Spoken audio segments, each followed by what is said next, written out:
Saya percaya Tuhan, tapi saya nggak percaya Tuhan Yesus. Kalau dia berkorban demi saya, keluarga saya nggak mungkin miskin. Saya nggak mungkin harus pisah sama orang tua saya dari kecil. Saya umur 3 tahun nggak tahu namanya sosok papa saya. Tiba jadi artis, nyanyi sekali 100 juta. Saya pikir, dulu saya makan 10.000 susah kok 100 juta gampang banget. Itu tanpa Tuhan Yesus. Berarti saya tanpa Tuhan Yesus lebih enak. Dengan kesombongan saya pikir tanpa Tuhan saya bisa terkenal. Dari miskin saya udah bisa terkenal. Tapi saya tanpa kalian saya bisa jalan. Bahkan sama member pun saya sombong. Ya saya bilang, oh tanpa Tuhan pun saya bisa sukses. Oh berarti, wah aku ini terbaik. Orang seusia saya waktu itu 26 tahun, nggak ada yang bisa sekaya saya dengan tanpa dibantu. Oh itu sombong yang itu. Dan diajak ke gereja, saya bilang, Tuhan kamu bisa kasih saya apa? Tanpa Tuhan kamu saya bisa sukses. Saya bilang, enggak, semoga saya akan memaki kamu semua. Saya bilang gitu. Saya bisa ngomong gitu sama Tuhan. Terus akhirnya tetap nggak sembuh. Akhirnya semua kerjaan saya hilang. Setelah 5 minggu saya sembuh, saya balik ke rumah. Yaitu saya dari situ mulai agak jauh sama Tuhan. Mulai nggak mau gereja. Agak kepahitan sama Tuhan. Doa gereja online. Saya bilang, berisik, matiin. Saya bilang gitu. Pendeta misalkan kok nggak berisik. Pendeta sendiri loh, hidupnya nggak becus. Buat apa ngomongin saya? Saya itu segitu kepahitan. Cuma bisa minum alkohol. Teriak-teriak di rumah, marah-marah.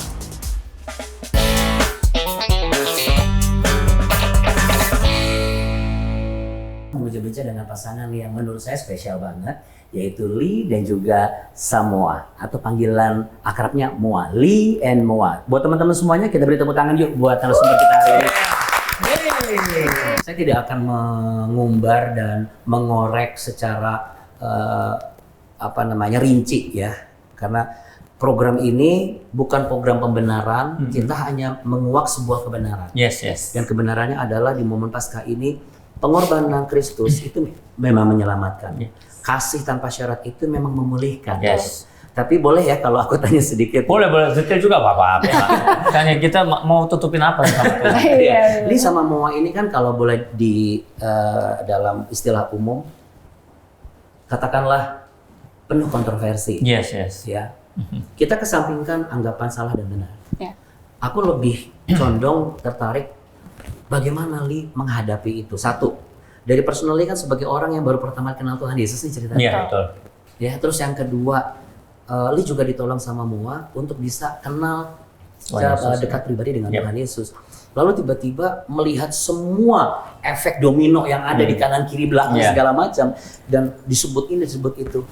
Ceritain dong hari-harimu tuh seperti apa tiba-tiba aku langsung tolak semua job aku menjadi petapa dan pendoa tuh gimana? Coba silakan. Itu hal mustahil ya. Jadi saya pertama kali datang Indonesia itu ya waktu itu saya belum kenal Tuhan Yesus. Saya tahu ada Tuhan Yesus. Saya yakin dan saya percaya ada Tuhan. Tapi itu bukan Tuhan saya. Gitu. Saya kan ya KTP saya Kristen, tapi saya nggak percaya Tuhan Yesus. Saya percaya Tuhan, tapi saya nggak percaya Tuhan Yesus. Tapi sorry, kan KTP Anda Kristen. Sebelum Anda ke Indonesia, waktu masih di Korea, juga ke gereja juga nggak? Kalau gereja dikasih sesuatu, jadi di gereja Korea itu buat anak kecil kan dikasih kayak makanan, snack. Oh hari ini ada makanan, oh saya datang. Paspornya bukan KTP, Anda belum punya KTP ya? KTP Korea maksudnya. Oh ya. KTP Korea, iya. KTP Indonesia ada, tapi warga negara kita asing ya.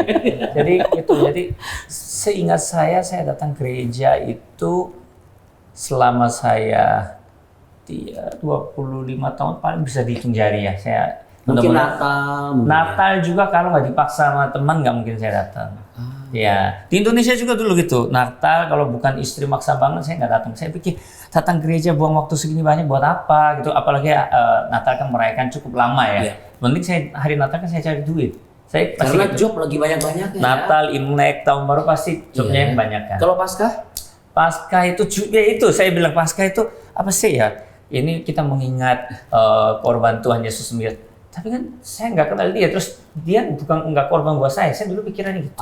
Kalau dia berkorban demi saya, keluarga saya nggak mungkin miskin. Saya nggak mungkin harus pisah sama orang tua saya dari kecil, saya umur 3 tahun nggak tahu namanya sosok papa saya. Akhirnya papa harus tinggal di Indonesia, saya harus pisah tinggal sama papa. Saya udah tinggal bareng itu setelah militer. Karakter saya udah terbentuk dengan kasar keras, saya bentrok sama papa saya. Kenapa harus berantem setiap hari? Kalau ada Tuhan Yesus nggak mungkin begitu. Saya selalu pikirannya Karena gitu. pemikirannya kalau Tuhan ada, semuanya tuh akan baik-baik saja. Betul. Ya seperti kita orang tua, anak kita sakit, anak kita sedih, pasti kita cover dong. Anak nggak bisa bayar uang sekolah ya, kita gimana pun caranya kita bayar uang sekolah dong. Tapi bukan segampang itu. Nggak mungkin anak kita rengek-rengek, nangis-nangis, aku mau beli mainan, padahal bukan hari penting. Kita nggak mungkin beliin. Berarti kita ngajarin dia namanya sabar. Tapi kita dengan otak saya yang keras, dan mungkin otak saya yang keras dulu, kalau ada Tuhan Yesus harusnya saya nggak hidup begini. Saya hidupnya harus nyaman-nyaman, dari kecil nggak mungkin dibully, nggak mungkin dipukul. Saya harus bisa dengan orang tua, bahkan ada satu anggota keluarga kami harus pisah dari kecil, dan nggak bisa melihat, dan hidup begitu susah, makan nasi putih aja susah.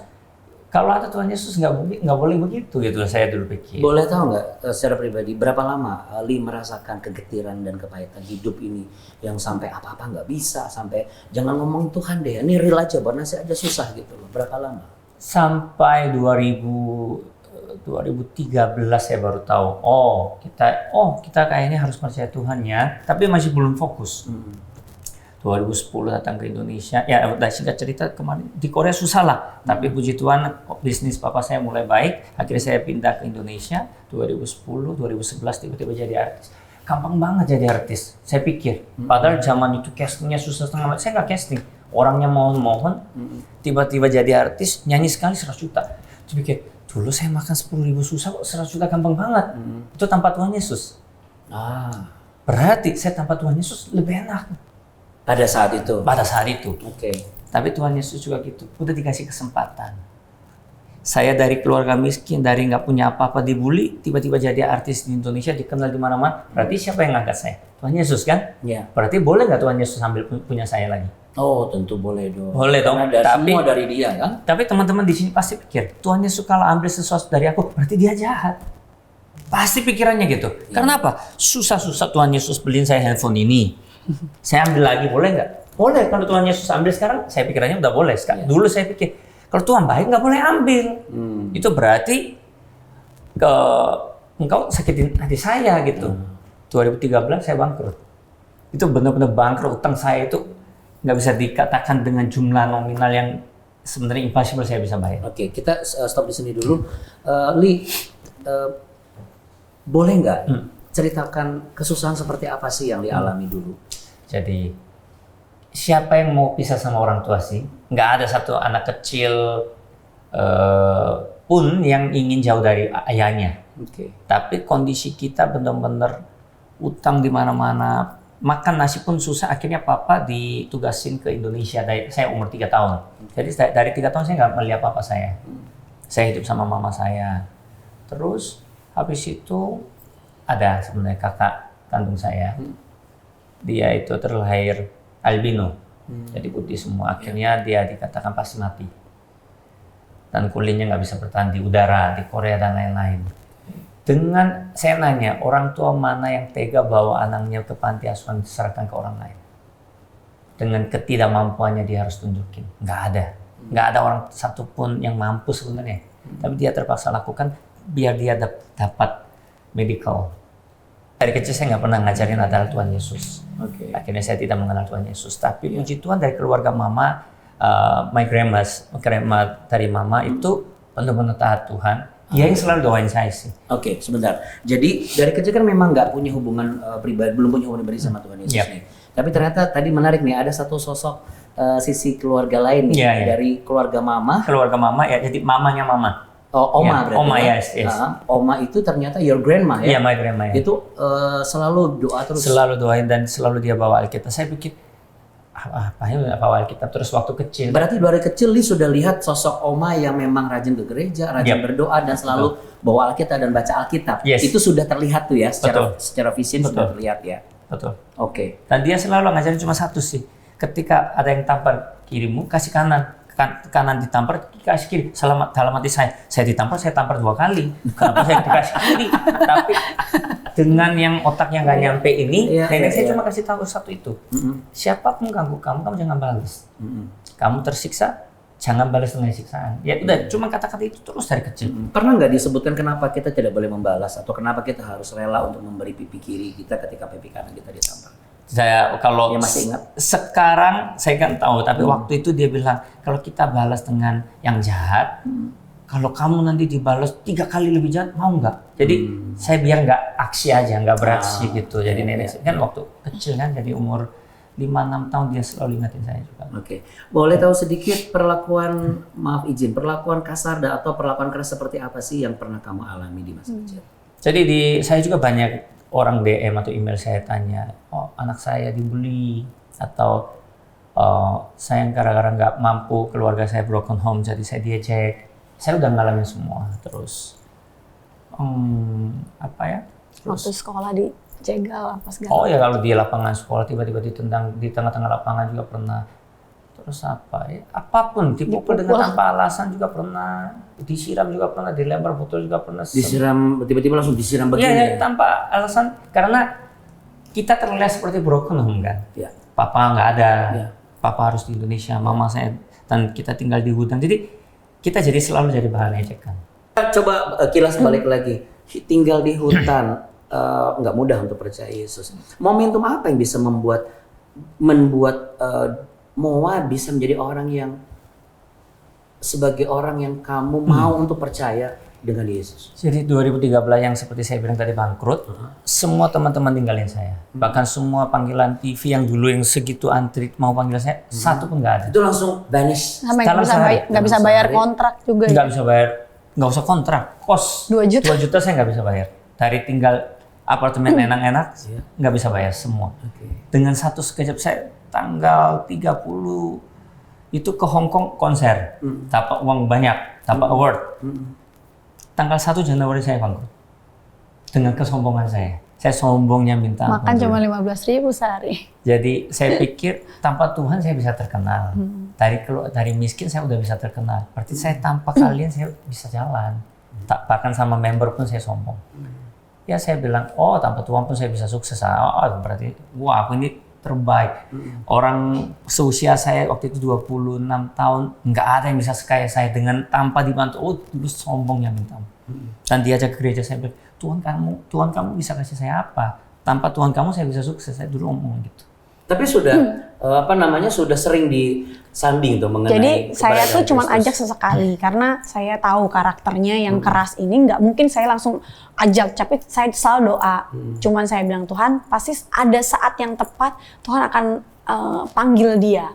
Akan bawa dia untuk melayani engkau. Nggak tahu itu kayak iman aja, tapi ya hanya sekedar gitu. Jadi saya nggak pernah maksa, nggak pernah ngajarin, nggak pernah ngomongin apapun tentang Kristus. Tapi saya cuma bilang doa. Yuk kalau sesekali saya ajak ke gereja mau nggak? Nggak mau ya udah. Saya nggak pernah maksa. Oke, masih ingat nggak berapa bulan, berapa tahun Moa terus? Oh kalau tiap minggu selalu saya ajak. Tapi begitu dia nolak ya udah nggak apa-apa. Nggak akan ada omongan kedua karena dia nggak suka berulang-ulang kan. Jadi oke, ya udah. Total berapa tahun udah tuanya waktu itu? Baru aku. Dari kita kenal berarti 2014, 15, 2013. 13 ya. Dari 13 2013 sampai akhirnya dibaptis. Meskipun sudah dibaptis itu juga belum ada terlalu perubahan Pasti total. ada proses. Bahkan Proses. sekarang pun masih Betul. proses. Iya bener-bener totally change baru dari last year. Oke, Ini tahun ini tuh. Ya, berarti. tahun ini ya. Januari ini. Last year itu selesai. Kira-kira berapa? 12 tahun ya. 12 tahun ya. Let's say 12 tahun juga still in progress. Iya betul, Yes, masih. yes pasti. Iya, karena di dalam Kristus kita selalu learning by doing, Yes. di lead by the Holy Spirit Yes. gitu ya. Yes. Sudah memiliki rasa kepercayaan diri yang begitu tinggi. Tuhan izinkan, Tuhan ambil lagi, akhirnya menemukan jawaban, kenal Kristus. Tapi tiba-tiba ada banyak kontroversi dan ada banyak pertentangan. Tuhan kok kayak gini sih gitu. Pernah nggak terpikir, Tuhan aku udah mau ikut engkau nih. Iya. Engkau sudah recover nih, Yes. finance oke gitu ya. Aku sudah mulai tegar. Tapi kok ini kayaknya lebih kejam lagi. 2015 saya mulai kembali, puji Tuhan dikasih kesempatan lagi sama Tuhan setelah dibaptis kan mulai rutin gereja, udah kembali acting dan lain-lain, udah ya mendapatkan kesempatan kedua dari Tuhan. Jadi financial, puji Tuhan, dipulihkan banget. Bahkan kita apa yang kita ingin selama ini kita ingin capai, semua udah dari rumah, mobil, semua udah akhirnya puji Tuhan. Tapi ya itu manusia kadang-kadang mulai lupa lagi kan. Perpuluhan saya mulai hitung-hitungan. Karena apa? Perpuluhan itu kelihatannya easy buat ngucapin. Tapi kalau sudah tahu alasannya dan komitmen, kita nggak usah ngucapin lagi. Tapi kalau orang baru-baru kayak saya dulu, 1 juta gampang, 100.000. Tiba-tiba 100 juta, wah, atau 50 juta. 100 juta masih gampang, Pastor. 200 juta, 1 1 M, waduh. 100 juta loh, Ini 100 juta dulu dapat 1 mobil, per minggu saya dapat. Tapi itu kan saya harus kasih ke gereja, terus saya nanya, terus aku kasih, terus kalau pendetanya pakai macam-macam, itu gimana? Itu bukan urusanmu, dia bilang gitu. Itu urusan dia sama Tuhan, kamu nggak usah peduli. Kalau kamu punya hati kasih, kalau nggak usah. Dia ngomong gitu. Akhirnya ya saya diajarin pelan-pelan. Akhirnya kita rutin lakukan. Nah, tapi pas kita mengambil komitmen untuk menikah, orang tua kami semua nggak boleh. Orang tua saya juga nggak setuju, orang tuanya dia juga nggak setuju. Dan semua fans-fans saya juga akan tinggalin saya. Tapi saya pikir gini, saat saya jatuh ada dia dan dia yang kenalin saya Tuhan Yesus. Dan saya bisa dipulihkan kan? Saya dikasih kesempatan kedua. Kalau saya sama dia, saya udah nggak takut kasarannya. Ya udah, mau ada orang tinggalin saya, kerjaan saya stop juga. Ya pernah tanpa kerjaan juga bisa sama dia. Masa sekarang nggak bisa? Akhirnya kita tetap komitmen menikah. Ya puji Tuhan setelah kami nikah. Tapi udah direstuin itu. Udah akhirnya direstuin. Kita rayu 3 tahun orang tua kita. 3 tahun itu kalau ngomong sekarang enak ya. Tapi kalau ngejalanin Ya, 365 kali 3 loh sebenarnya. Bener. Jadi kalau buat teman-teman semua ya, 3 tahun. Jangan 3 tahun ya. Iya, betul. Kita hitung coba Harinya, bener. kalian ya 365 kali 3. 365 kali 3 plus kalian mungkin yang ngomong 1 RT mungkin. Saya 1 Indonesia. Belum lagi kalau yang diaspora di Korea. Udah gitu saudara-saudara Korea saya, orang tua yang dari keluarga telepon, jangan dia omongin isinya katanya jangan mulu ya, tapi puji Tuhan akhirnya kita direstuin, kita nikah. Ya dari situ semua keluarga kami, semua fans juga udah menerima, udah baik. Nah itu, tapi manusia itu begitu, lupa lagi kalau ketika Tuhan itu udah baik, kita lupain Tuhan. Makanya Tuhan kasih badai buat kita, COVID datang. Semua kerjaan mana ya, saya yakin semua orang di sini, bapak-bapak, ibu-ibu nonton juga, pas COVID nggak ada yang satupun sehebat kasarannya yang presiden nggak bisa mengkontrol satu negara kan.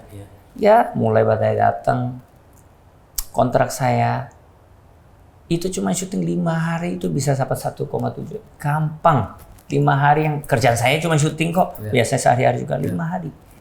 Saya kena COVID.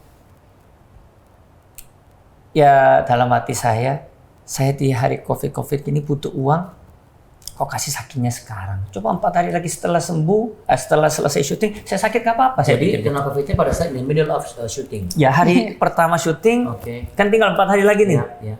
Saya hari kedua mulai kok badannya gak enak. Dan hari sebelumnya itu kan memang syuting pakai masker. Suruh lepas masker tapi suruh tes PCR di depan mereka semua.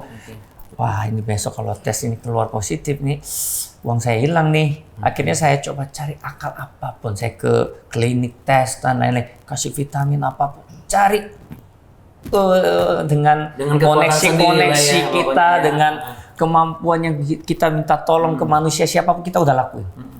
Tetap nggak bisa. Tetap akhirnya, tapi puji Tuhan, Tuhan masih kasih kesempatan 2 minggu deh, kasih kesempatan kamu sembuh. Saya pikir ya 2 minggu bisa sembuh lah. Wah minum obat. Puji Tuhan nggak sembuh. Terus akhirnya nggak sembuh, udah cari akal dan kita minta tolong gimana pun dengan koneksi kita, dikasih seminggu lagi.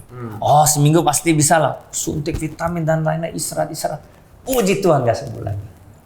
Akhirnya hilang kontrak itu. Saya omong gini sama Tuhan, Tuhan kamu tuh jahat.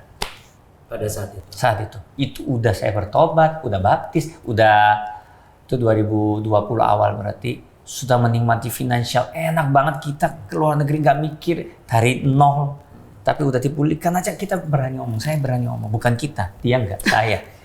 Kamu jahat. Kalau kamu nggak sembuhkan saya akan memaki kamu semua itu. Saya bilang gitu. Saya bisa ngomong gitu sama Tuhan. Terus akhirnya tetap nggak sembuh kan. Akhirnya semua kerjaan saya hilang. Setelah 5 minggu saya sembuh, saya balik ke rumah. Yaitu saya dari situ mulai agak jauh sama Tuhan. Mulai nggak mau gereja, agak kepahitan sama Tuhan. Ya padahal kalau sekarang ngomong Tuhan kasih, Tuhan ambil, apa salahnya? Kalau tapi saat itu waktu saya ngalamin, uang 1 M itu saya nggak pakai buat saya happy kok, buat sekolah anak. Saya pikir buat les anak. Ya itu saya marah-marah sama Tuhan. Kalau sekarang flashback ya lucu sih. Kalau saya jadi Tuhan sih, saya udah cabut nyawa saya kasarannya. Ini anak kecil ini udah dikasih. Tapi saya berani ngata-ngatain Tuhan. Tapi dia cuman bisa nyetoain saya tiap hari. Kalau dia ngomongnya, Beb jangan gitu, saya pasti maki dia habis-habisan. Jadi dia cuma di samping doain saya, malam doain saya. Dia ajak doa gereja online. Saya bilang, berisik, matiin. Saya bilang gitu. Pendeta misalkan khotbah, berisik. Pendeta sendiri loh, hitungnya nggak becus. Buat apa ngomongin saya? Saya itu segitu kepahitan. Ya itu, tapi Tuhan izinkan 2 tahun lebih COVID berjalan. Dan setelah semua badai lewat, justru bukan saya cari Tuhan, tapi saya makin lebih jauh lagi Tuhan. Boleh kasih tahu nggak? Nggak usah detail nggak apa, tapi apa sih yang kamu lakukan waktu itu? Cuma bisa minum alkohol ya, minum alkohol. Teriak-teriak dari rumah, marah-marah. Kamu marah-marahin Mau siapapun. Anak-anak juga? Anak-anak juga, kalau dia terlalu berisik saya pasti teriak. Jadi waktu itu saya benar-benar saya maunya sendiri, tapi kondisinya kan nggak mungkin saya bisa sendiri kan, di rumah udah ada anak. Akhirnya saya menyendiri di kamar. Kalau kamar mereka datang, saya turun ke basement saya di mobil saya, putar musik, saya diam, dengerin musik, minum. Ya isinya 2 tahun hampir hidup kayak useless gitu. Dan ya itu, Tuhan mau kembalikan kapanpun bisa kan. 2023 tiba-tiba kita ke Surabaya, ketemulah salah satu pastor dengan yang saya melakukan yang banyak yang dosa begini, tiba-tiba gini, besok kesaksian. Saya nggak siap, gimana mau kesaksian, orang saya hidupnya nggak becus kok. Nggak, pasti bisa. Saya perform atau saya jadi MC 30.000 orang depan nggak takut, tapi di atas mimbar kan saya takut kan, nggak pernah kan. Itu istri sama mertua saya doa sepanjang malam. Doa, kamu bisa. Karena manusia udah ngomongin saya itu nggak mempan. Akhirnya saya kesaksian. Dengan kesaksian itu saya benar-benar dibalikan sama Tuhan, benar-benar percaya sama Tuhan. Karena udah komitmen saya, kalau saya sampai saya naik atas mimbar, saya harus benar-benar berubah. Ya, saya bilang kalau ketika kamu di atas mimbar, hidup kamu tuh jadi tontonan banyak orang, di mana nama Tuhan udah harus kamu permuliakan, karena kamu sudah bersaksi, orang udah ngelihat kamu, berarti hidup kamu harus kamu berubah, harus memaksa. Itu udah komitmen. Aku ngomong ke dia begitu. Setelah naik atas mimbar, kesaksian selesai, hati saya itu kayak udah nggak ada marah-marahnya. Tiba-tiba, oh ya, nggak ada uang ya, udah mau gimana? Nggak ada kerjaan gimana? Sama dia juga udah nggak marah. Mulai kita rutin kesaksian, pelayanan. Ya waktu itu dikasih hati damai sih setelah satu kejadian itu. Tapi itu kalau manusia terlalu damai-damai aja, terlalu enak-enak aja, badai pasti datang. Kalau badai datang ketika kita nggak kuat sama Tuhan, nggak dekat sama Tuhan, ya jatuh. Saya ke tengah-tengah pelayanan, tengah-tengah dikenal, kesaksian saya banyak orang, sampai bilang, saya selalu ketemu orang, diberkati banget loh kesaksian. Saya merasa, saya hebat. Sudah mulai. Ya itu sombongnya muncul lagi. Sudah mulai salah lagi. Tapi rumah tangga kita mulai kompak lagi. Saya juga mulai komitmen sama Tuhan, juga mulai kompak lagi. Kemarin itu baru tahun lalu bulan Juni kita akhirnya stop pelayanan juga. Jadi gitu, hidup itu kan nggak mungkin gini terus gini. Ya tapi makin dekat sama Tuhan, godaannya itu memang makin berat dan makin sering gitu. Ini sudah ada link dan juga ada satu nomor telepon, bisa teman-teman hubungi ke nomor telepon Sahabat 24. Silakan telepon, kamu akan mendapatkan mentor. Nah, mentor itu akan memberikan sebuah tuntunan doa bersama.